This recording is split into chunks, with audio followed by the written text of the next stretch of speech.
Hey, what's up? It's Rashad and Antonio. I told you I'd be back.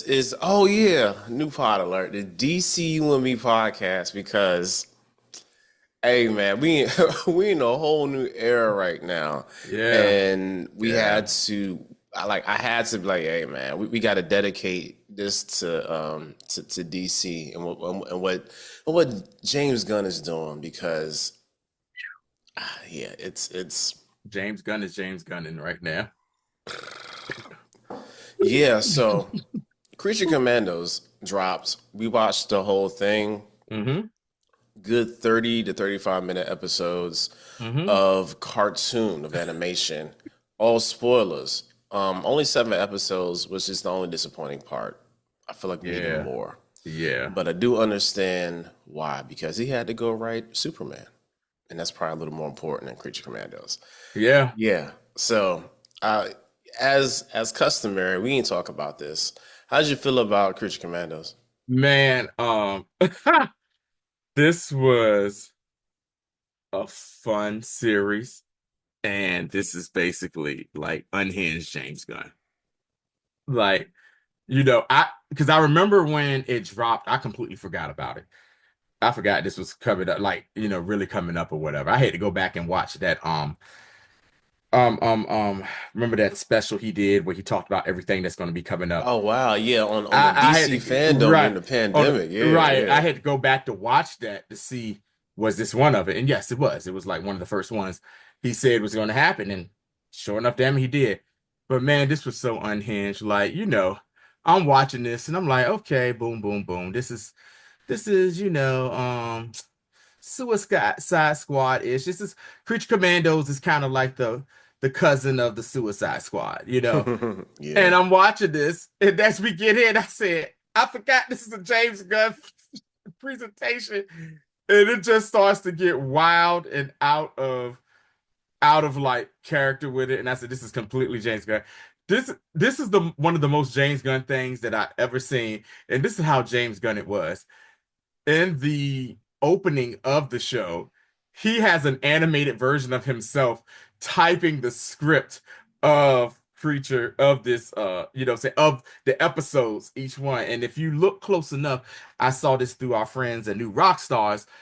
The last page that he types on each episode is actually the last thing that happens on that episode, on said episode oh, or whatever. If you gotta like pause it and watch it real quick.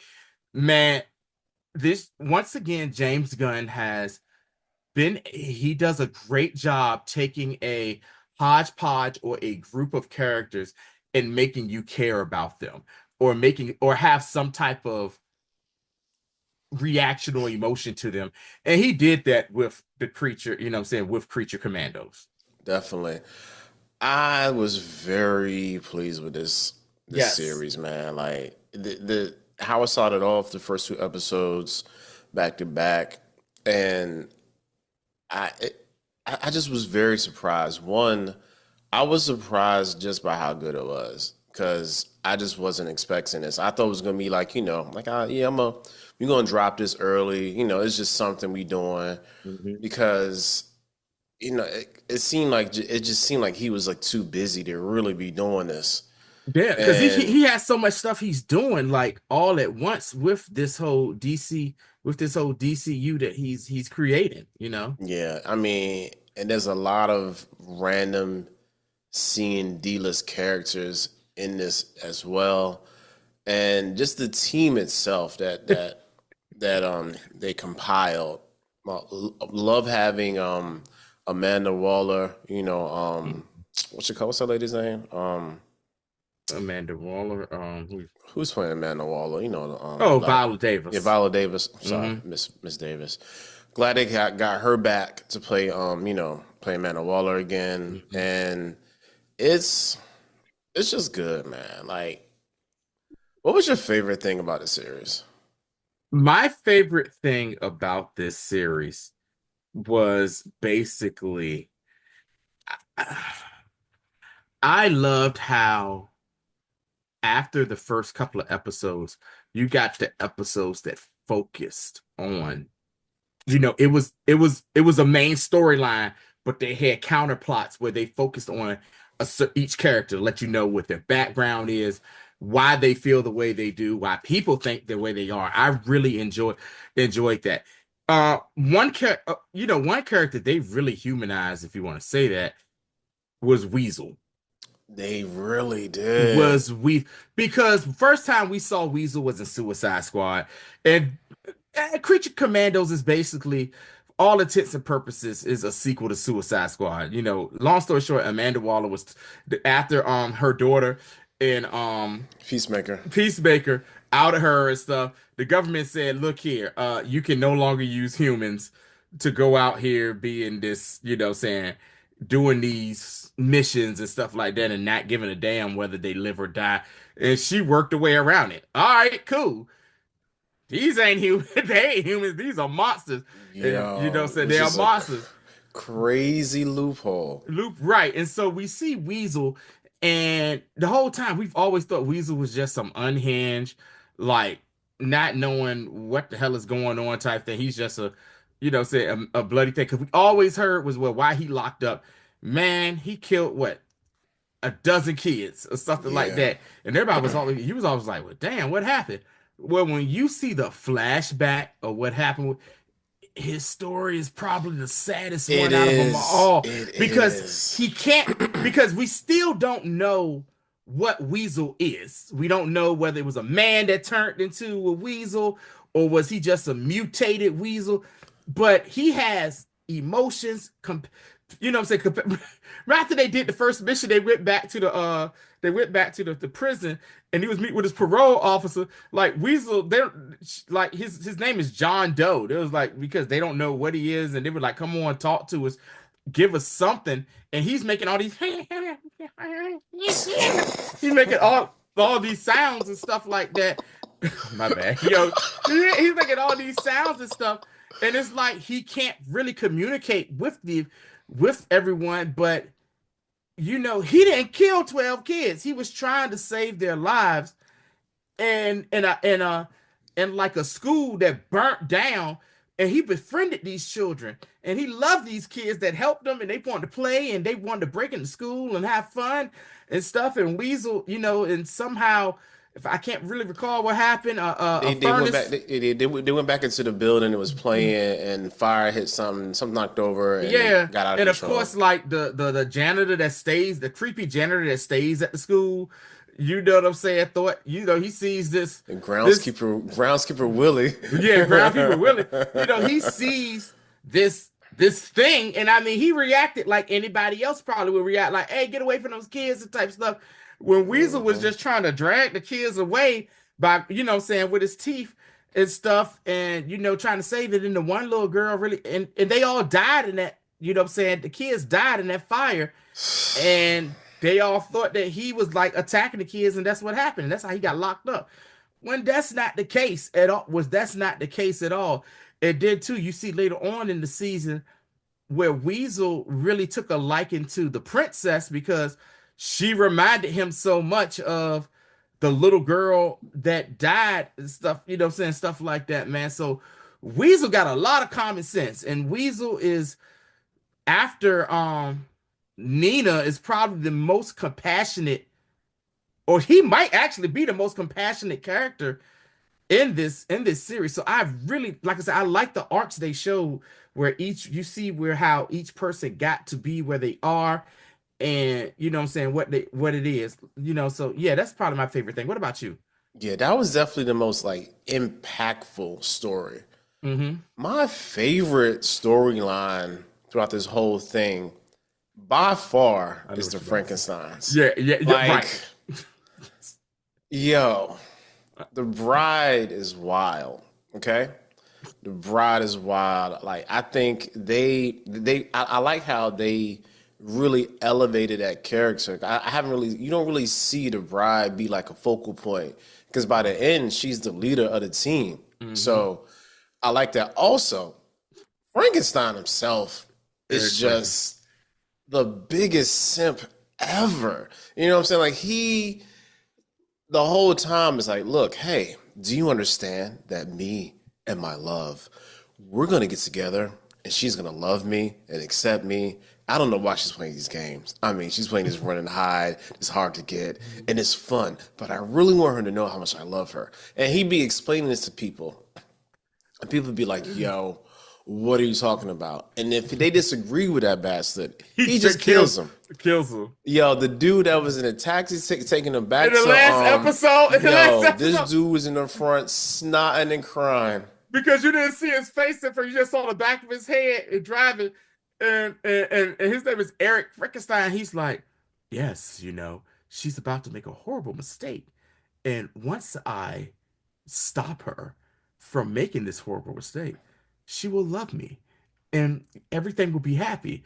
If we're going to be, he's like, do you understand? He's like, my man is horrified, snot, no. Yeah, yeah, yeah. Or else, better yet, when he hijacked the airplane, just killed the passengers and told them, yeah, go ahead and go to where we're going. We don't need them.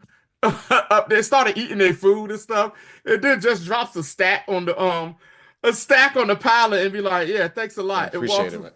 Yeah, like he had this weird like code that he lived by. Shout out to David Harbour who did that voice.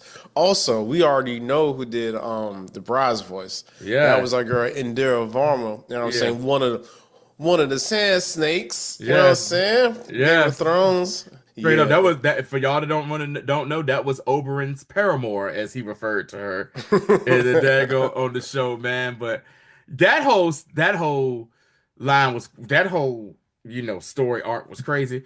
Also, it was crazy that we saw Dr. Frankenstein smashing them bride dead cheeks, and my man like Eric this necrophilia like crazy. Because I think you got to realize that like she is made of dead parts, just like not Frankenstein. And Tony, and you know what made it even worse, right? What's that? The way that they show him taking care of her, essentially from this infantile state. Oh, you know that was. Yeah, it's like he groomed her. That's what I'm saying. Yeah, he groomed her. It was like, and the fact that young man was watching.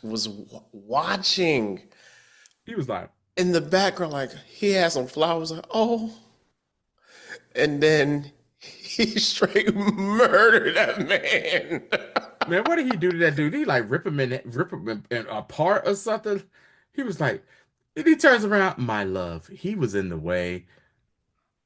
I'm ready for you now. It's stuff, and she was like, what? And you just see them go through the decades of him stalking her.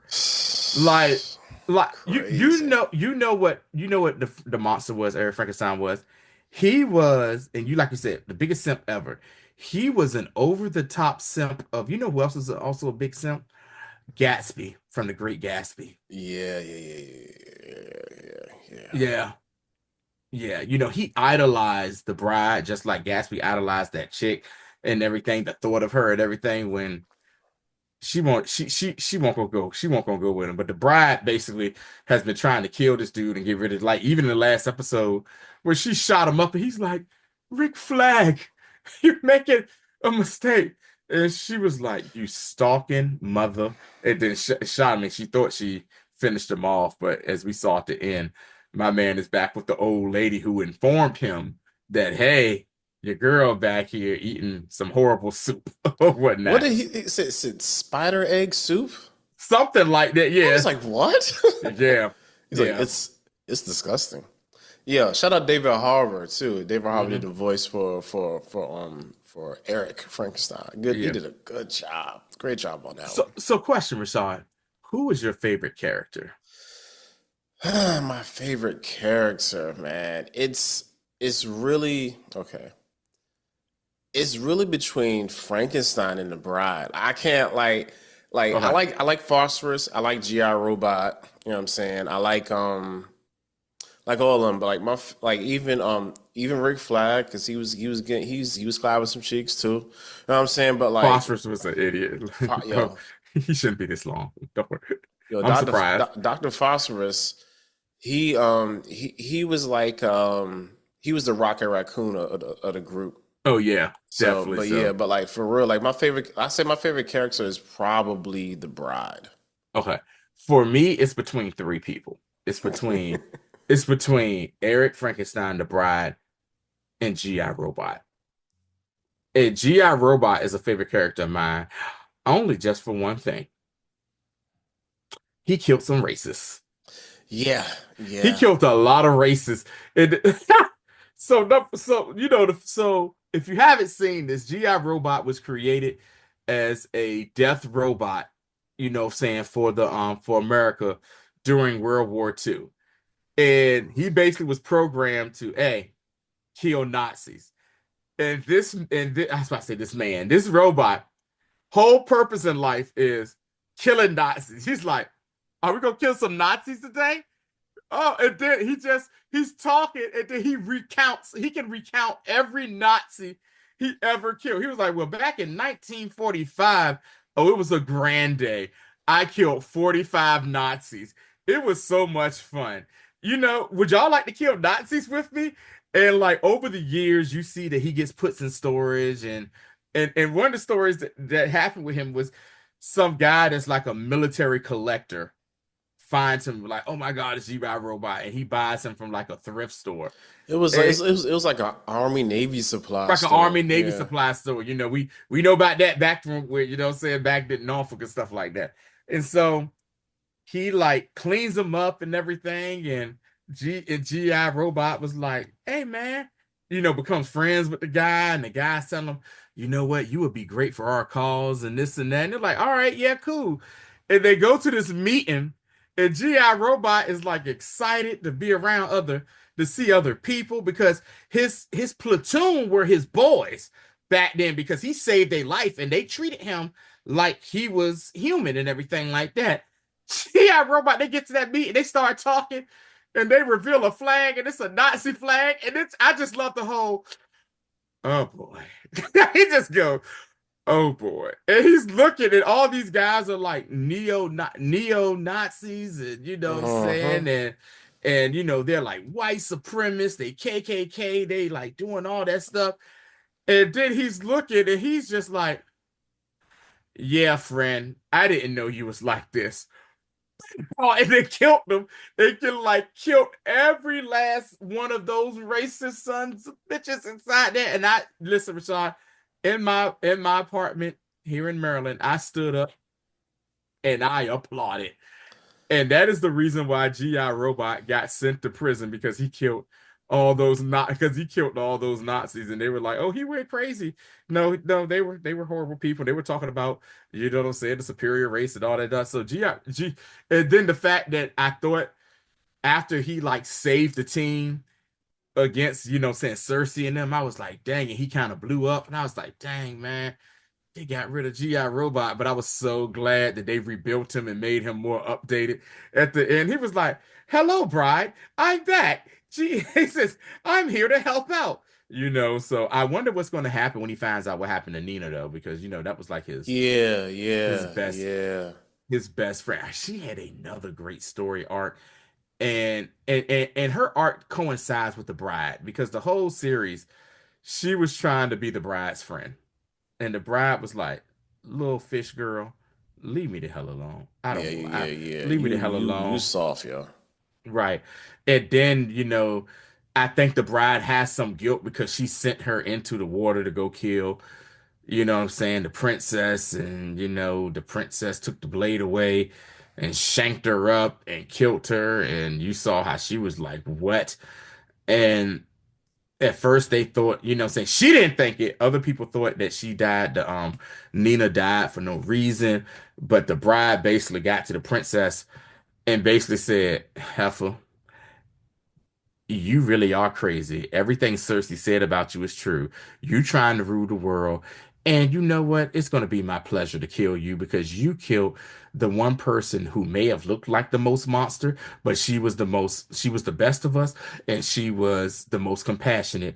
And yeah, you gotta go." And just popped her in the head and killed her. And then walked out. And then walked out, and you saw her crying with it. And I was like, damn, man, like, because, it was what it is. But Nina's story also shows you how trash humans can be too, as far, save Ribbit and all that stuff. Speaking of the ending, Did you Uh-huh. like how? Okay, I gotta be honest. The Clayface, I love the inclusion of Clayface. Oh I yes. love Clayface as a character. Mm-hmm.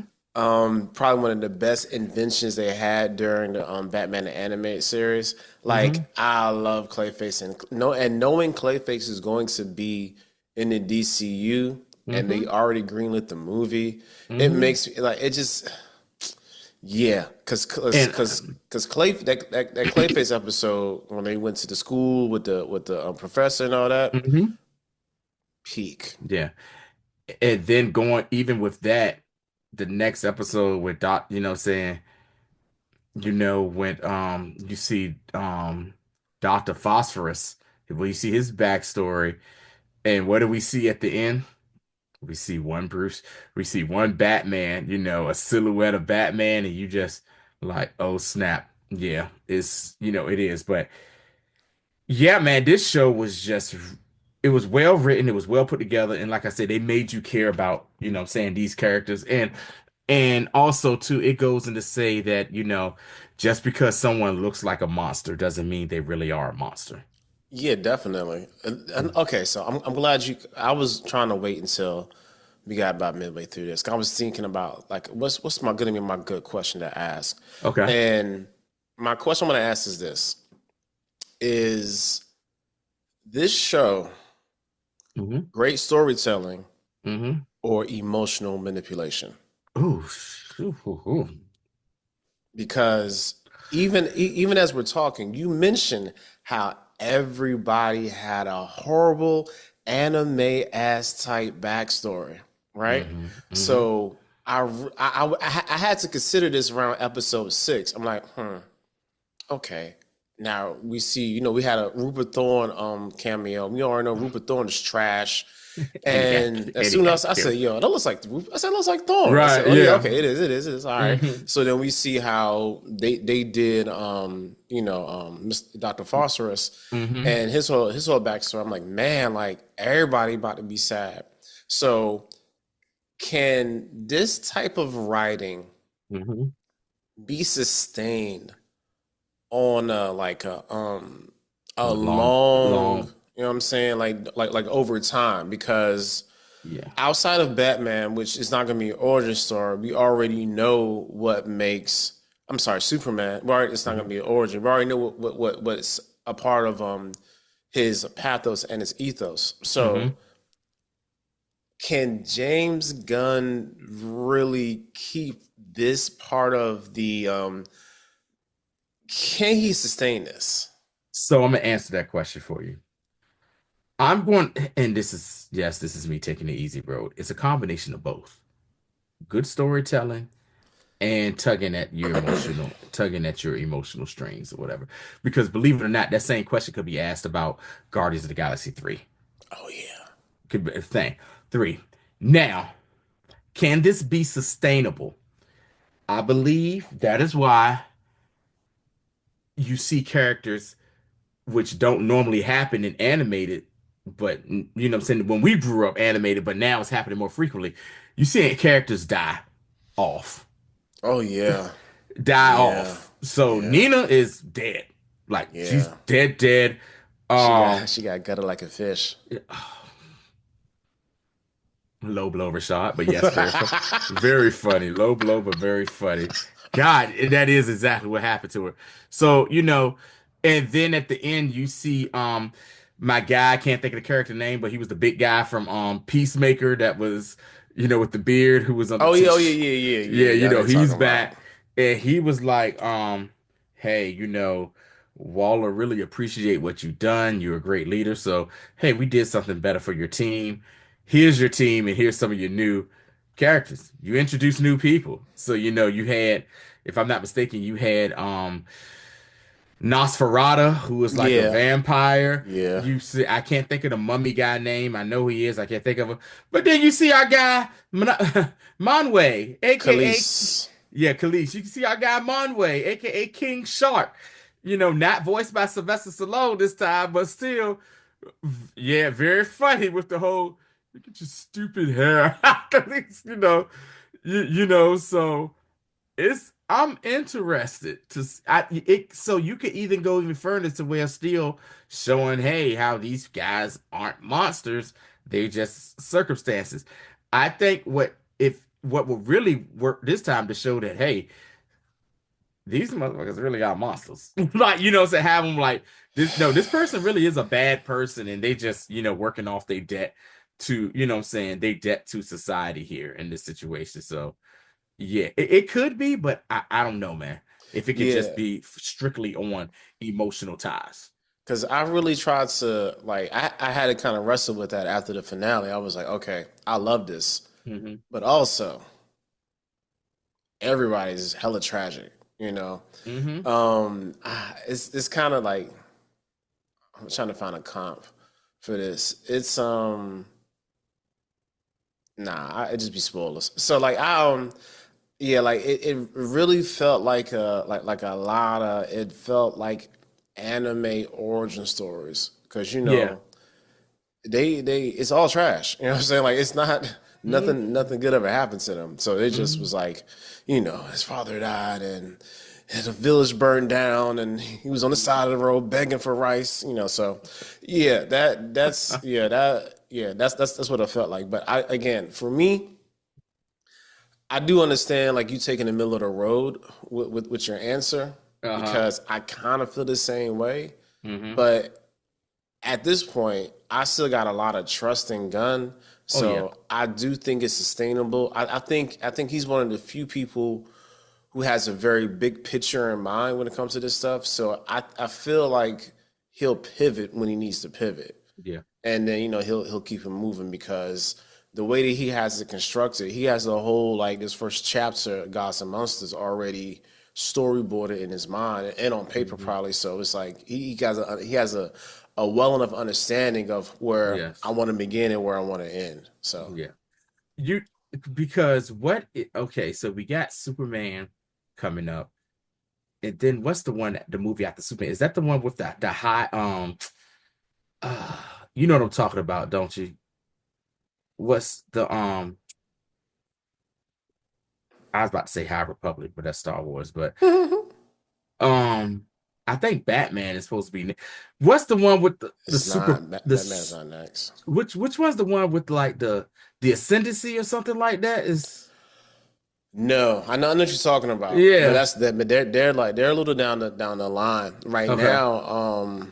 What's next is gonna be I think it's gonna be Supergirl.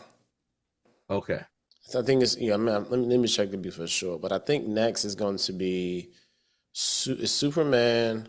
Yeah, here we go. It's Superman, Supergirl. Tag is a whole year in between that, but we got lanterns and stuff coming too. Mm-hmm. Then it's Clayface. Mm, Then it's the Authority. okay. That's what you're talking about. Right. You said I the said the ascendancy like it was it's just ascendancy. You know what I'm saying? yeah, No, it's all good. But right. nah, it's you were close enough. You had syllables and last vowel sounds. There we go. So the Authority, Brave and Bold, and supposedly Swamp Thing. Yeah. So that's where we are right now on this first chapter. So yeah, Oh, I'm and very Clayface interested. Yeah, I said Clayface yeah, is that's coming yeah. out. 'Cause they just greenlit it like a month ago or so. Yeah, It and was looking at the release date, that's coming out in 26, the same year as Superwoman, Supergirl, Supergirl, Woman of Woman of Tomorrow. Tomorrow, and Yeah. the Woman of Tomorrow storyline is basically like it's like a revenge plot. Mm. So that's gonna be really interesting to watch that one. So yeah, though, like with the way Gunn has this thing rolling, it's really interesting just to see like how he's cooking all this up because oh snap, Matt Reeves is gonna be producing Clayface too. Interesting. So yeah, like I really think that he yeah, like I said, he has a plan. And then that plan is it seems like a solid one to me. But yeah, like in regards to Creature Commandos and how this kind of sets this up with the rest of the universe, I'm really excited to see them come into the live action part, just to see like where they pop up. You know, Yeah. like I mean, because they can pop up anywhere, because how they got it set up. Like on the Hmm. real, like they can even pop up in lanterns if you wanted them to, because it's gonna be an Earth-based show. You want to know So what's crazy? That is the show I'm probably the most excited about. I'm very interested, even though I forgot Yeah, about it initially, yeah, but I'm very interested in seeing how they pull that off, you know? yeah, like the lanterns, because it's like you like the Green Lantern Corps is a cool ass concept. And it is a cool, you know what I'm saying? Like a very cool concept. Because they like, I'm still a little confused on how there are like multiple Green Lanterns of Earth at the same time. At the same time, because it's supposed to be like really like one lantern per quadrant or something like that. But on Earth you got Hal Jordan, John Stewart, and Mr. Bowl Cut himself, Guy Gardner. You know what I'm saying with the core. But yeah, I'm looking too, Rashad. Also, I forgot about this one. Booster Gold. Yeah. So James Gunn has a lot in his plate and he looks like he is up to the challenge for it. So I'm like I said, I'm really interested to see how all this works out. Creature Commandos was to me very good, was a very good show. Anime on top of, a good storytelling and also, as you said, emotional ties to it. Animation was top notch as well too. It just was a very well, like, Yeah. DC animation, man. Like they more than likely they're gonna do a good job. Aside from that, crap that came out last year, the Oh, the Crisis on Price on Infinity. Infinite Earths. Part one was good. The rest of them, the other two, Yo, won't I didn't it? even watch part three. I said I'm Yeah. good. Yeah. Part one was good. Part two was like, what are we doing Part here? one was very confusing. I was like, what is going on? Yeah. I liked it. I was intrigued, but by the end of it, I was like, what happened? Are they I gonna still stop? don't even know. I just remember that you had the Bat family, but all of them were like from different universes, and then there Yo, was a like it. Batman, and the Batman that was there was like a jerk to the fact that when he was like, "That is irresponsible of me to make kids be on my team," and it's like, "No, guy, you did," and then you had Huntress who was like staring, and he's like, "What are you looking at?" And and they was like, "Yo, this is your daughter." Well, and the Batman, and he was like, and he looked at her and was like, "Selena Kyle," and he was like, "Oh, So yeah, it was very confusing and how they did, but one was the best one out of all of them, but it was very confusing. The way the third one ended, I was like, "What?" Yeah, like So yeah, the so yeah, anti-monitor, the antimatter wave, blah blah blah. It was yeah, yeah. I thought it was, anyway. DCU, very excited for this. I think this is a very great foundational starting point, even Mm-hmm. if just for how James Gunn is going to lay his vision out.